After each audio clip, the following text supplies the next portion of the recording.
Do you hear that?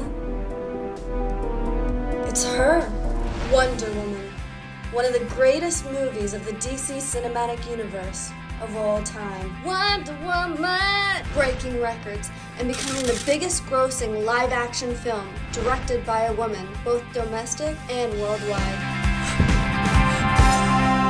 As a filmmaker myself, I want to show my support to all the talented filmmakers, Steven Spielberg, James Cameron. But for this series, I want to focus on female filmmakers who worked so hard to become a success, paving the way for future women in the movie industry, as I hope to do one day. Each week, I will have a guest filmmaker on my show to talk about a feature film and recognize a filmmaker who played a role in bringing that film to life. This is All of Women by Martini Shot Productions.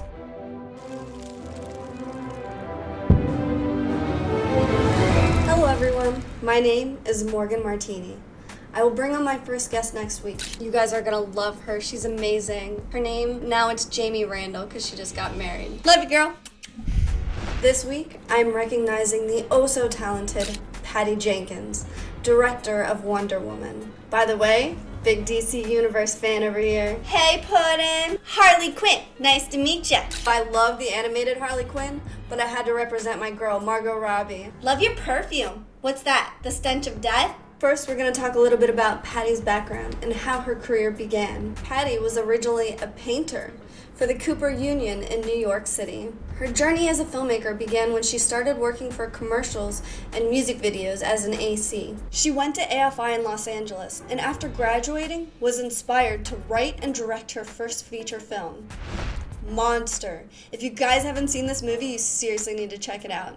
Complete opposite of Wonder Woman, but it's such a clever, thought-provoking film with the perfect touch of humor. In 2017, she directed the movie Wonder Woman, the highest-grossing movie in the summer that year. On a side note, I had the privilege of attending a Q&A with Patty Jenkins. She is truly a talented director with a vision. You go, Patty Jenkins, #1 fan right here! Woo! Okay, let's talk about the movie Wonder Woman and what Patty Jenkins brought to the table as the director. Patty made all the right choices on the character's personality traits. She brought the character of Diana to life as a caring, truthful person who fights for what she believes is right. Many people questioned if they cast the right actress to play the role of Wonder Woman, including Patty Jenkins. Patty was initially skeptical, but then she started watching and paying attention to Gal Gadot. Patty intended on looking for an American actress, but they searched the world for the perfect actress, and boy, did they find her. She has a charming innocence that plays so well on screen, and not to mention, she is gorgeous. She is also physically fit, with a military background in the Israeli army. When you watch Wonder Woman in action, conquering the enemy, even when everyone tells her she can't do it, every member in the audience can relate and wants to be her. That is how you know Patty Jenkins did an amazing job directing Gal Gadot to portray her character. It's also cool to see how involved and animated Patty is on set when giving direction. Most directors are in Video Village behind a monitor, but not Patty. She's amongst the action. The first time I saw the Amazons in action, I was on the edge of my seat in complete awe of the fight choreography.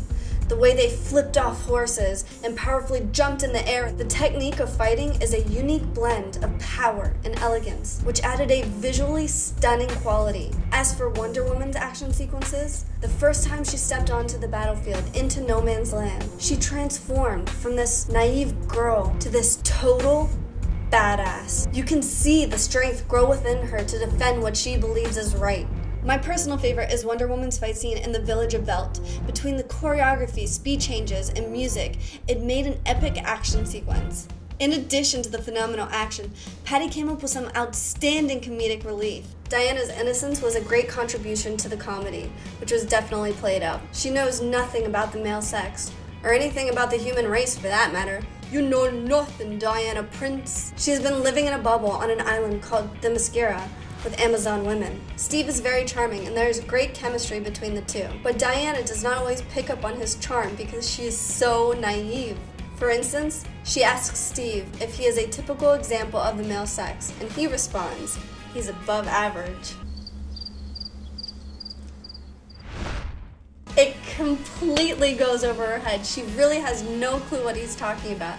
But the audience does. Wink, wink. This only makes the joke more hilarious. Let's talk about the music.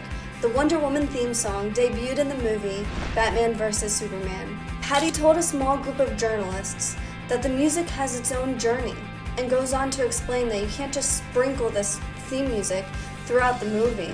The music has to support Diana and her journey. Patty's decision to introduce this powerful theme riff in the Village of Belt is brilliant. I mean, I wanted to jump out of my seat and join the action. The theme music will be memorable in years to come.